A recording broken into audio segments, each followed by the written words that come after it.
to the clarity of the heart. Here's your host, Holly McNEILL.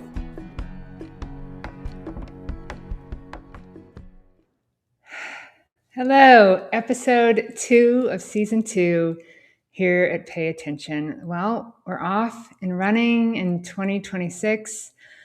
Last week, we talked about how if you don't know exactly where to start, that mentally, emotionally, physically, and spiritually, it's all connected. So start someplace and the others will follow. When we started with Dr. Patel, doctor of osteopathic medicine, talking about less is more, good eating habits, diet, and so forth. Actually, I have listened to some of his clips on LinkedIn, and they're very informative. Things I didn't really understand about blood pressure and cholesterol. So yeah, tune in to that.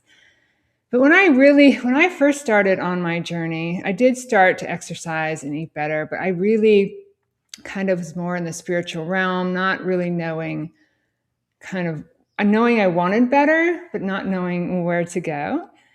And it wasn't until later in the development of my practices per love that I really understood how thinking affects your world. Thinking, overthinking, trying to fix things by thinking. It's why wherever you put your attention, wherever you're thinking, whatever you're thinking about, that's what you're identifying with. That thinking creates, more importantly, something that's very fundamental to what your world looks like, how you feel, and how you walk around in this human journey. And that's the creation of habits. So today in the studio, I had the opportunity to speak to someone, Amy Kemp, and she wrote a book called I See You. And we are talking the same language here, all about the importance of paying attention. And that's exactly why this podcast is called Pay Attention, because you have the ability to pay attention, to think, to put your awareness wherever you'd like. And without paying attention, we're often on autopilot. So Amy and I talk all about habits and thinking here in this episode. I think it's called You Can't Outthink Your Habitual Thinking. So I've said enough. Let's have a listen in the studio. Unfortunately, Amy wasn't able to join us live here today. But if you have any questions or comments along the way, please let me know, and I will check in with you after the recording. Hello, I'm Holly McNEILL, and welcome to another episode of Pay Attention. And today we're going to be back to one of my favorite topics, and that is the habit. How the mind works, how the mind learns, how we can get lost in them, and how we can change them. And today I have a lovely guest who wrote a book that we're going to hear more about called I See You. Her name is Amy Kemp. Amy, welcome to the podcast. Thank you for joining us. Thanks for having me, Holly. So you've been, I've heard you referred to yourself as a habit finder coach, and obviously you've written this book, but tell us, the listeners, a little bit about how you got into this, how the book came about, and just give us a few minutes of your story. Yeah, I'd love to. Professionally, my original job was as a high school English teacher, which I did for a very, very short time. And then got into sales, and then eventually into sales leadership, and really developing people to increase their productivity, but also just to earn more and to grow. I think the thing that has always fascinated me in everything I've done is the development of people. So I was working successfully. I had worked with a coach who used a tool called the Habit Finder, and my work with him was transformational personally. My actual output and what happened as a result of that work was astonishing, like increasing sales probably times 4. And so we had stayed in touch. He worked with a lot of people. The coach that I worked with a lot of people in my organization. And so I was in Salt Lake City speaking at an event, and I met him for dinner. We had always been friends.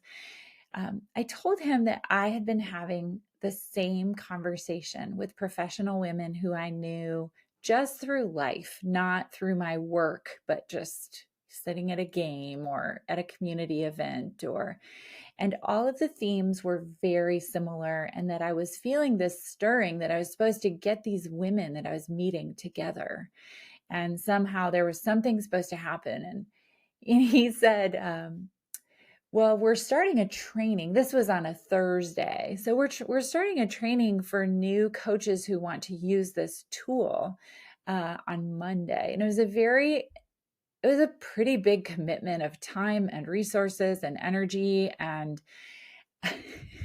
I had not been thinking about starting a coaching business. I had not been looking for what tool I would use. I had not even ever considered being a coach, honestly, although I coached all the time in my work. And Isn't that amazing? It's about what comes up, what shows up in your life, right? Somehow, somewhere, there was a calling for that, and boom, there it was. It's amazing. It's almost always how things have worked in my entire journey. Yeah. And I've learned to trust it. Yes. I've just learned it was so crazy and so outside of what I was thinking, and so against kind of conventional wisdom at the time that I just trusted it. And so I went through this. I love that. I had that happen a couple of times when I wanted to, maybe go to a meditation class, and all of a sudden there's a 2-year book study on the New Heart of Wisdom, which is all about emptiness. And then I went to I stayed in a Buddhist home, a Dharma house, and they needed someone to help them renovate their temple, which I could do with my eyes closed, So I love that. I love that about your story. Yeah. So the rest is history then? Yeah. Well, I didn't think I was starting a business. I just thought I was scratching an itch of, I would serve this particular group of people and then move on. I had kind of been faithful to the thing that showed up in front of me. And so I saw it through. What happened was that the business grew really quickly, and I found myself so enamored with really the stripped down version of the work I had always loved the most, and that I was most interested in, which is this cross section between behavior, but also our habits of thinking, and how our subconscious mind is impacting the way we're showing up in every interaction, in our ability to see a task through from start to finish, in our every thought that we're having that we're aware of, but more importantly, the more than 80% of our thoughts that are happening below the surface at that. 95, level. I think, is what I've heard. And you're speaking to the choir here, because really you're seeing through that lens of whatever habits and patterns that you created. Yes. Right? Yeah. Yeah. And people don't know that, and we're not taught that. So here you are to teach people that. I love that. And the tool, the Habit Finder, is this assessment tool. Sort of takes a snapshot, if you can imagine unzipping the top of your head and sort of being able to look at where your brain has these grooves that almost always have been created because at some point in your life, they have helped you survive. And yes. Oh yeah. A lot of these habits were created in your formative years when you don't have a lot of your prefrontal cortex and you're trying to survive. 80% of us who deal with trauma in little t or big T, or just day-to-day living. Yeah. Yeah. And imagine, I'll give you an example from a conversation I had even today of someone who has built a really successful business over about 30 years of time. And this business is what allowed her to survive and thrive with her family. But the business has shifted. That industry that she works in has changed a lot, and the business is shrinking. And her brain is creating a lot of resistance to her creating something new or moving on to something new. And you can imagine she has a deep groove saying, this is the thing that has helped me survive. This Yeah. is the thing that has paid my bills and like provided for me for so long. And so letting go of that is flying in the face of evolution, essentially. Like it's Of safety. flying in Your the brain face wants to of, keep you safe, right? yes, Yeah. of survival. Yeah. Let's talk about that deep Yeah. groove for a minute. I did a talk at Yale, and I mentioned the famous kind of 7 words by Canadian psychotherapist Donald Hebb: nerve cells that fire together, wire together, right? And they create this really strong piece. And for her, in this example, that business is what kept her safe and what kept her going, regardless. And I had a similar experience. And so once the idea is to change that, the brain's like, wait, no, this is not how it works. Yeah. Absolutely. But I love your when you say you can't outthink your thought habits, right? Oh, you can't outwork your thought habits. Yeah, you can't outwork your thought habits. So fighting that idea, isn't going to help, right? Yeah. Here's my typical client is a really hardworking kind of type A woman who has earned everything she's got through her hard work. She's worked harder than everyone around her to get what she's got. The problem is, at some point, you reach a threshold where just working harder isn't going to get you what you actually want: more income, more influence, more impact. And I'll tell you the story of my own experience when I kind of had a moment where that became very real. My husband and I were meeting with our financial advisor. It was like our annual meeting. And I had filled out all the forms that you fill out, kind of, where we were financially, where we wanted to be, your goals for the future. And we walked into her office and sat down, and I remember what I was wearing. I remember the color of the chair I was sitting on. I remember the sound of the air conditioner. It was just one of those moments.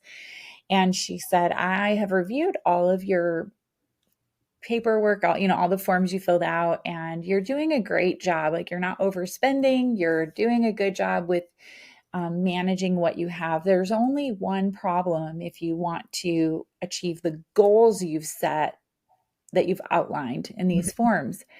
And then she leaned forward and she said, you're not making enough money. And I can remember just feeling like the air left the room. Because like you're working hard, you're doing all the right things. And I was working very full time. Our kids were at that time, I call it the Uber era of parenting, where nobody drives and everybody was in things. And so I had no more capacity. Working harder was not going to be the answer. And that I have left a friend me, who's got 4 daughters. She's in the Uber. Yes. Yeah. I wasn't willing to sacrifice more time to work harder. I was working full time already. Right. So I knew the answer to what I wanted wasn't in doing something different, but it was really in being something different. Okay. I knew at that moment that. Was this around the same time that you met the habit finder guy, or? Yeah. Yeah. That's how life works. I love it. Yeah. And actually, this meeting happened a few months before I met with that coach, or, before we met for dinner. So he did not know about that conversation. And so that was also interesting how it all kind of ties together. You kind of, even believing you can do it differently, or that there's another path, right? Just putting it out there that there's another way is, that stuff shows up. So I also knew I had to do some digging deeply into my own patterns of thinking and really look at what things were no longer serving me. There were some messages around, the only way to fail is to quit. Well, sometimes you do have to quit some things. Yeah.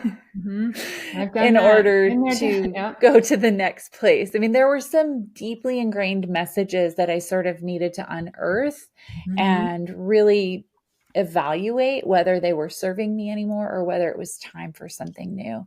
I Nice. also, during that season of transition, got very quiet, and I got very, very, the group of people about which I would talk around these topics about my career, about what I was going to do moving forward. It was so tiny. I was talking to maybe 2 people because everyone had an agenda in keeping me where I was. Everyone had something invested in me staying in the Right. I knew I had to, sort of like when you have a brand new baby, like I wasn't going to expose this new thought of there's something new coming for me to very many people at And the that's beginning. smart. That's smart for any listeners out there, because a lot of people are going to give you advice, and maybe some people have skin in the game. And so, Oh. yeah, just, I wanted to talk to everyone about it. That's the other thing. I wanted to, because it was uncomfortable to sit in the unknown and to kind of sit in that. That's another thing the brain tries to keep you away from: the unknown, the unfamiliar, right? So sitting in that by yourself or with this, yeah, I can totally see that. It is uncomfortable. So change is always uncomfortable until it isn't. Yeah. Yeah. So the book itself, the core message is that you can't outwork your thought habits. At some point, the thing you want next doesn't come from just working harder. Yeah. And there's a real sort of grief that comes with that, because that feels controllable. That feels like what you know, that feels comfortable. And that also has helped you survive and thrive. Yeah. I'll give an example. One of my clients, I tell this story in the book, but she grew up in a home where she, at a very young age, had to be the adult in the home. Her mom dealt with a lot of addiction. And so she was acting as an adult at a very young age. And she worked very hard to get out of that situation and then to create a life for herself. The problem was, when I met her, her survival of working harder than everyone else had her working 70 to 80 hours a week in her own business. Wow. And she was legitimately having some health issues and some red flags that were saying, if you How keep old was doing she this, about this time? I'd say 40s or 50s is when I usually encounter this. Like you've built something. It depends. People hit it at different points. Yeah. But what has transpired is so fascinating. Her need to take care of everything and to be available for everyone at any time, and her inability to trust her own intuition about how much was enough really became, I would say, if you apply a survival mechanism past the point of needing it, it becomes damaging and detrimental and harmful. Do you talk about that intuition and trust in your book? I Yeah, do. I love that. I love that, because it's not just about the habits you form. That's very much the cerebral part of it, right? But there's also the trust and the intuition, and you've seen it in your own life where things show up. Yeah. If you And you kind of can't open to it. shut off access to your intuition or override it in one area and then access it in all of these other areas. So because my client all of her life had this intuitive knowing that she shouldn't have to be parenting her siblings, right? I shouldn't have to, but I have to override that. Yes. So if you override that enough for a long enough period of time, well, guess what else your intuition tells you? It tells you when you've worked enough for the day. That's enough. You can go home. I'm tired. I've done good work. That's enough. Your intuition tells you when you're full or when you're hungry or when you trust someone or don't trust someone. And when we lose access to that because we've overridden it for so long, and it's a whisper, it's real, it's very totally is a quiet. whisper. It is. I'm just learning after all I've been through and all of my journey, I'm really learning to trust that now, to the point where I really just serve the present moment and whatever comes up from my intuition. And that comes a long way to letting go of those habits, to unraveling those habits, to sitting in that stillness Yeah. and listening to what Yeah. comes up. Yeah, Michael Singer Yeah. talks a lot about just serving the present moment, because that intuition is, that sense of that true self of who you are, guiding you, and often so covered up by all those habits and patterns. I say that again, what you just said. If your survival, if you've outgrown Oh, your, oh yeah. When you employ a survival mechanism past the point of needing it, it yes, becomes damaging and yes, detrimental. yes, and Hmm. so many people do that, I Oh believe, my because gosh. we're not taught about, and yes, people are going to be in their 40s and 50s by when they come to you, um, but this is something that we should be learning about, Oh, in you can learn it elementary at any school, junior age. high, high school, college. They're just now recognizing the quarter life crisis. Hmm. People in their late 20s and early 30s, and all of a sudden they're like, how did I get here? What Hmm. happened? Yeah.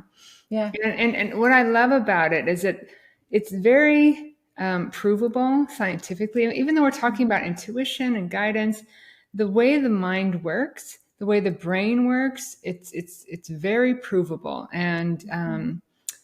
John Kabat-Zinn has his 8-week mindfulness-based stress reduction course, and they showed in that time less gray matter in the amygdala, which is the alarm center, and more in the hippocampus and the prefrontal cortex. And so this changing of your habits and change, your mind is very powerful, Hmm. right? And so it's you need to change it, right? I mean, everyone has that ability, even though they can't see it. Yeah. And talking about seeing it, tell us about the title. How did you come up with I Mm. See You? And I mean, it doesn't really talk about habits and patterns in the title too much. So tell us about Hmm. that. Yeah. Um, and it's interesting. I fought for this title because the publisher wanted the title to be more focused on me or, as the centerpiece, but the book's not really about me. It's really for my reader. Oh, So I nice. had met a woman locally at a community event and I really liked her. Just someone introduced me quickly and I'd known about her. She sits at some really important tables, makes important decisions in our community that affect thousands of people and is just an engaged member of our community. And so I invited her for coffee and we met and I just listened to her story. I was so curious about her and wanted to know her. Mm-hmm. And about 55 minutes into the conversation, she interrupted me and she kind of brusquely said, "Why did you invite me to coffee today?" Yeah. And I said the first words that came to my mind. I said, "Because I see you." Ah, wow. And she put her head down and just wept. No. Wow. Yeah, I can totally see Mhm. that happening because Yeah. so many people are trying to put on a face of what or whatever they're supposed to be. But that's Mhm. beautiful. That's a Yeah. beautiful story. Yeah. And Yeah. she, after a period of time, she kind of like wiped off her face and sat up and collected herself. And she said, "Thank you. So few people do." Wow. That's And beautiful. those are my people. Like, that's who Hmm. I work with the most. It's the Uh-huh. people that everyone sees and Yep. they appear to have it all together and they've maybe Yeah. built something or they're, Yes. down the road a bit, but there's this inner feeling of isolation and loneliness in that Hmm. also. Yeah. So many people, so many women, high-powered women, Mhm. appear to have it all together. I Yeah. I was, leading large projects. I was doing hospitals, but on the inside, I felt anxious and worthless, no Yeah. matter what I achieved, right? Because of those habits and patterns. So, Mhm. so if Yeah. you're one of those women out there, and I know you're hearing us, and I know you're out there, it's not uncommon, and you're not alone.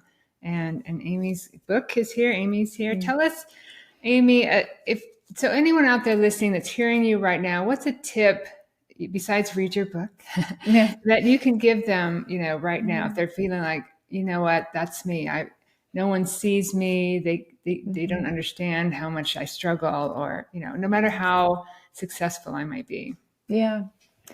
I mean, concretely, I would encourage someone to take the Habit Finder assessment. It's free, so you can take it on my website at amykemp.com. Mhm. You'll get all the results immediately, and you can kind of look through and see what the patterns of thinking are where you have risk. Know that when you look at the results, there's like a bar, and it's either red, orange, yellow, or green. And Mhm. overachievers get really worried about red. They Yes. do Oh not my like God, that. I It does not mean you're failing. It means failed. that you have high risk in this particular area, Yeah. meaning Mhm. if you're not consciously aware, your brain will very easily slide down this pattern of thinking.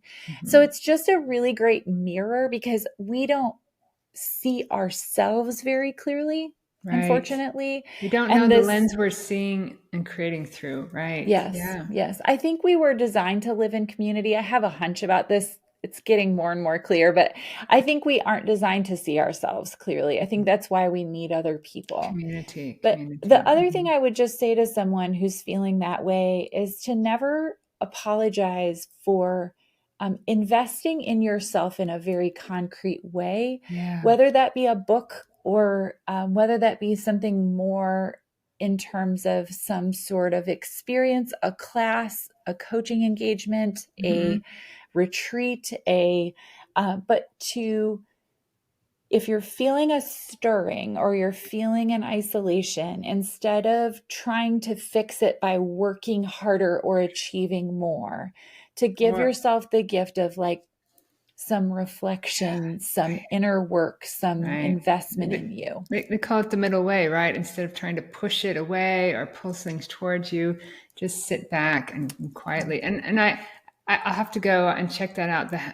The free habit finder tool on Mhm. your website, because my practices per love are about watching your mind. So once you know Mm. those tools, you can catch them. There's a Ah. moment when those patterns come up, and we always react the same way unless we catch it and Oh, I did it see it. 2 minutes ago. Yes, Yeah. always. My brain Yeah. will go to catastrophe in 2 seconds. Yeah. I've But watched if it even during this podcast too, going, oh, blah, blah, blah. It's like, just stop. Right. Yep, Yeah. yeah. And You stop, come back to can the center. Yeah. you can catch it and say like, "Oh, there it is." Yep. Like There it is. observe it Mm-hmm. without judgment and just sort Yes. of let it be what it is. That's The trying to very, protect me. yeah. Thank you for trying to protect me, but I'm safe. It's The very very true. definition of mindfulness itself is moment Mhm. to moment, non-judgmental, but curious awareness. Yeah. Yep. Mm.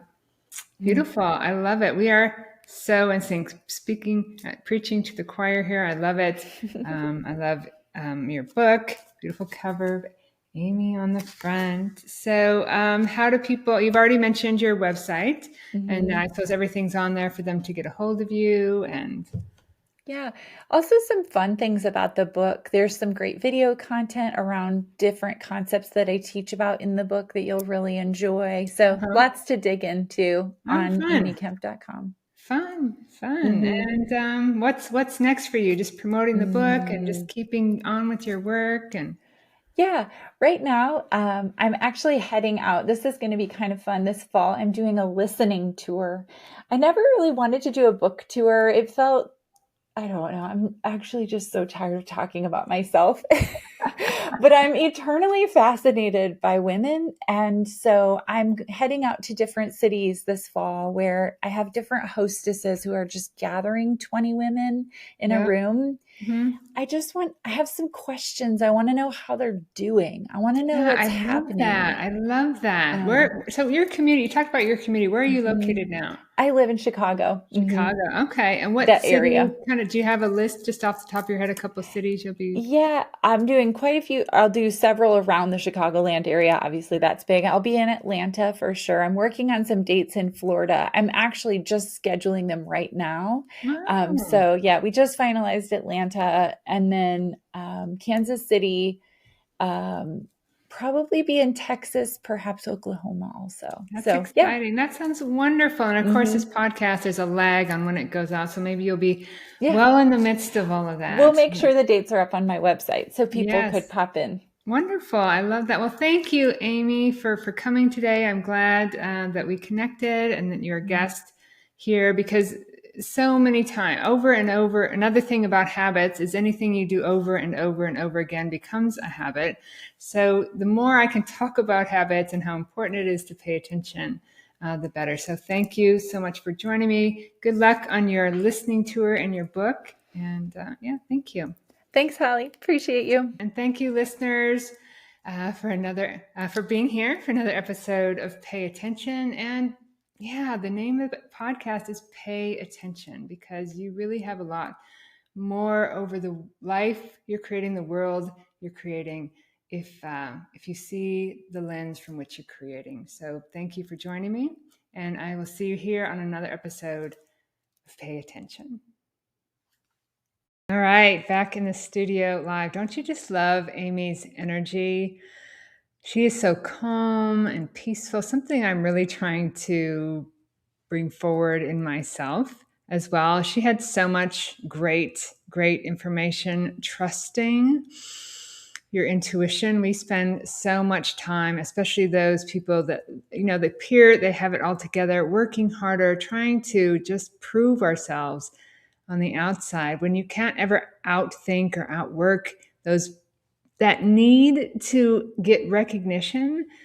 And if you can just let that go and just sit in that silence and trust who you are, trust what comes up, all of these things that we talked about in this podcast, that really is a journey. And I've said that many, many, many times to, all of this overthinking is really the problem. When we can sit back in our intuition and our awareness and take a look at that thinking, question it, and let it go, there's so much more, and you see life differently. So there was quite a lag, actually. We recorded this, I think, last summer. So her listening tour is, I believe, over. And if she were here, I'd ask her how it went.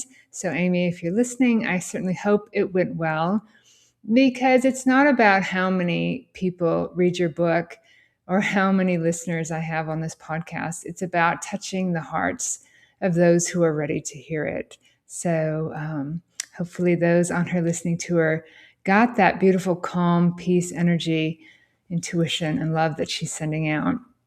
And go if you like, go out and find her book. Try the Habit Finder on her website, because really knowing your habits is the first thing. Recognizing what it is you're living from is the first one of the first steps to changing it. So thank you, everyone, for being here for the second episode of season 2. I've really enjoyed the development of this podcast and hope to really increase the arc and the guests that we're bringing you. Next week, we have a wonderful guest talking more about psychedelics and how those can work to really help you see and open and what actually they do to you when you take that kind of journey. So please join us next week for another episode of Pay Attention. Thanks for watching Pay Attention with Holly McNEILL.